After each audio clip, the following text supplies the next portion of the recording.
नमस्कार मंडळी, आज ना आपण बनवणार आहोत सगळ्यांचं एकदम फेवरेट असं मिक्स व्हेज पुलाव।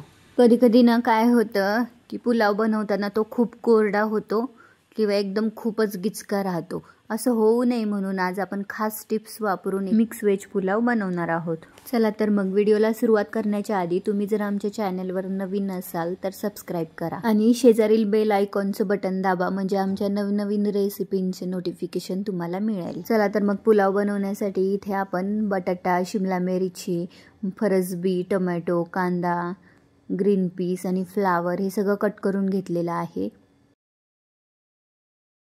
आणि पुलावमध्ये आलं लसूण आणि कोथिंबीरची जर पेस्ट टाकली ना तर त्याचा स्वाद खूप छान लागतो। त्यामुळे आलं लसूण कोथिंबीर हे थोडंसं ओबडधोबड बारीक करायचं, जास्त बारीक वाटणसारखं नाही करायचं। आता पुलाव मोकळा किंवा दाणेदार होण्यासाठी इथे तांदूळ खूप महत्त्वाचा आहे, किंवा मोकळा भात होण्यासाठी आपण इथं कोणता तांदूळ वापरतो हे खूप महत्त्वाचं आहे। 1 कप बासमती तांदूळ स्वच्छ धुवून अर्धा तास पाण्यामध्ये भिजत ठेवायचा। असं केल्याने तांदळातला स्टार्च निघून जातो आणि पुलाव मोकळा होतो, म्हणजे चिवट होत नाही। इथे आता आपण पुलावाची सर्व तयारी करून घेतलेली आहे। आता पुलाव बनवायला सुरुवात करूया। एक खोलगट पॅन किंवा कढई घ्या, त्याच्यामध्ये तेल टाका आणि काही खडे मसाले टाकून घ्या। खडे मसाल्यामध्ये 1 तेजपत्ता, 2 छोटे इलायची, 1 मोठी इलायची, जिरं आणि स्टार फूल असे हे खडे मसाले वापरलेले आहेत। त्याच्यामध्येच कांदा टाकायचा आणि कांदा थोडासा मऊ होईपर्यंत परतून घ्यायचा। आता कांदा मऊ झालेला आहे, थोडासा कांद्याने कलर बदललेला आहे।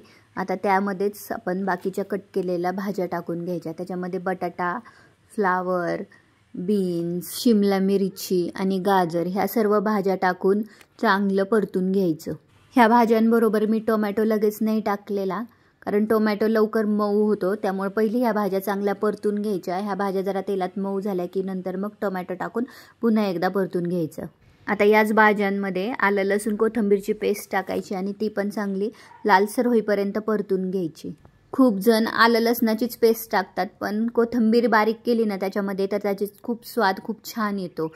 आता ह्या परतलेल्या भाज्यांमध्ये हिंग, हळद आणि काश्मीरी लाल मिरची पावडर, तुम्हाला जर भात तिखट हवा असेल तर आपण लाल तिखटावाला तिखट पण टाकू शकतो। त्याच्यामध्ये चवीनुसार मीठ, थोडासा पावभाजी मसाला आणि थोडा बिर्याणी मसाला असे दोन्ही मिक्स टाकायचे, त्यामुळे पुलावची चव खूप छान लागते। आता हे सर्व मसाले तेलामध्ये चांगले परतून घ्यायचे आणि सर्वात शेवटी ग्रीन पीस टाकायचं। जर तुमच्याकडे वाटाणे असतील तर तुम्ही बाकीच्या भाजीबरोबर पण टाकू शकता, पण माझ्याकडे ग्रीन पीस होते म्हणून मी सर्वात लास्टला ग्रीन पीस टाकलेले आहे। आता यामध्ये तुम्ही भिजवलेला तांदूळ टाका आणि परत एकदा परतून घ्या।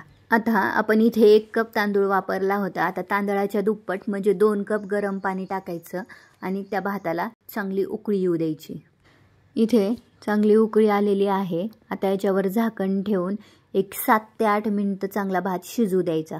आता इथे तुम्ही पाहू शकता की भातातलं पाणी आटलेलं आहे आणि भात पण शिजलेला आहे। आता यामध्ये वरून थोडंसं तूप घालायचं आणि कोथिंबीर टाकून परत एकदा 10 मिनिटं झाकून ठेवायचं, म्हणजे उरलेल्या वाफेवर छान भात मोकळा बनतो। असा हा आपला मिक्स व्हेज पुलाव तयार झालेला आहे। तुम्हाला आमचे व्हिडिओ आवडत असतील तर व्हिडिओला लाईक, शेअर आणि सबस्क्राईब करायला विसरू नका। चला बाय बाय, भेटूया पुन्हा एका नवीन रेसिपी सोबत।